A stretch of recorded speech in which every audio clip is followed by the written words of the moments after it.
Oh my God, you need to do cold calls in this week. Where do you even start? Well, if you follow these 4 steps, I promise you, it will be not as hard and scary as it seems.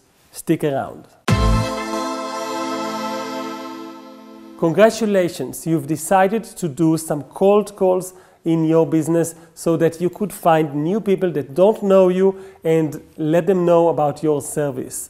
Well, this is actually a good idea to do. It's not done by many because it's hard and because it's scary, and it allows you to be in control of your pipeline in your business. You're the producer of money in your business. You literally are going to become a money-making machine where you put in time on one side and the money goes from the other. So mastering cold calls, even to a certain degree, to a certain level, is enough for giving you control over your pipeline. And being able to do that is what we are going to start practicing in this week. This is the first time you're doing cold calls probably, so follow the following 4 steps. Step number 1 is research. I love the book by Jim Camp called No, the Only Negotiation System You Will Ever Need in Life and in Work. And in this book, Jim Camp explains about a method where you start with a no. You expect people to actually say no to you. And that is wise because people are very busy and they don't know you and they don't want to say yes to you because of that. But if you give them permission to say no, there is a good chance that they will listen and even want to help you. Now, you need to remember that the reason why you're doing the cold call, and it's not to sell. This is a very key element of cold calls that people have a misconception about. People think that they need to call someone and actually sell over the phone to them, and it's not the point of cold calls.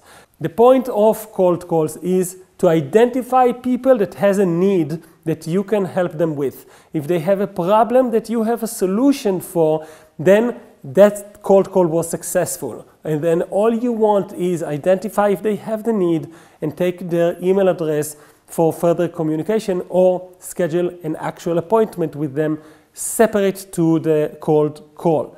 That way, when people actually admit they have a problem that you can solve, the conversation transforms from a cold call to a hot or a warm call where, you know, if they called you and tell you, hey, we have this problem, you seem to be a solution for that, can you help us? You would be happy to talk. But right now, because you don't know that yet, you're afraid to be pushy and salesy and talk about your solution. So don't talk about your solution. Talk about the problem that people have. Identify if they have that problem.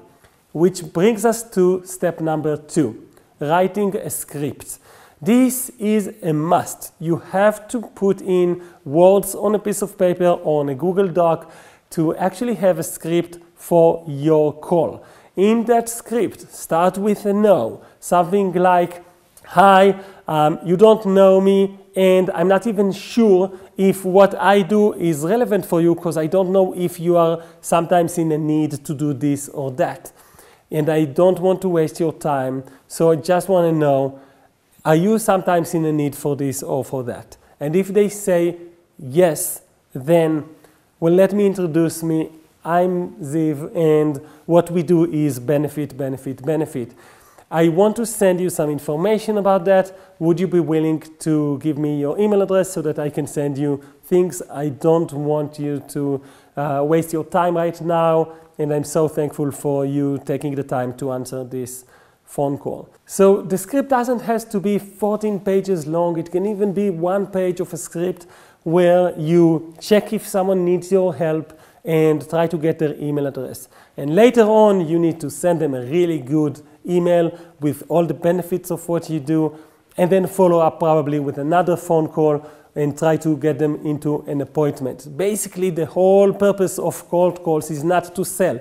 It's to get people's email addresses and then eventually to get them into a meeting with you. The meeting can be over Zoom, it can be over a phone call, but either way, that's the goal. So the script can be actually short. The third step is to go over the script and read it out loud to yourself, rehearse the script, and even go and meet your coach and go over the script with them. There's a good chance the script will change after you work with a copywriter or a business coach. And that is something you need to be prepared for. And that's good for you because you're optimizing the copy, and that's not something you will only do once. You will actually optimize the copy again and again as you do those phone calls, because you will have to adjust the words to be something that is easy for you to say out loud when you're already in the call. Step number 4, you need to actually do some calls. I think that on the first week of doing cold calls, even if you only do 2 to 5 calls for people that actually answer the phone, that's enough. In the beginning, it will sound a little bit like you're reading the script from a piece of paper. And that's because that's what you're doing.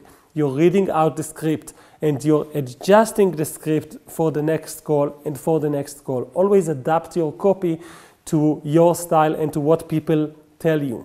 For example, if someone tells you, I don't have that problem that you can fix for me because of some description of what is their problem, you can actually later on the next call use the words that you heard on the first call and adjust the copy to be a little bit like the way your customers talk. Using the same words like the customers use is very important, and it will get you better results. So these are the 4 steps of how you start going into doing cold calls. In the first week, that's enough. On the second week, maybe you will do 10 to 20 phone calls. And after you practice this for a few weeks, you will get to the point where you can do 100 cold calls a week and even more.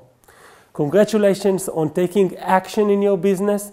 Write down in the comments below from 1 to 10, how afraid are you from doing the cold calls? Don't be shy, put it in, and I'll see you in the next video.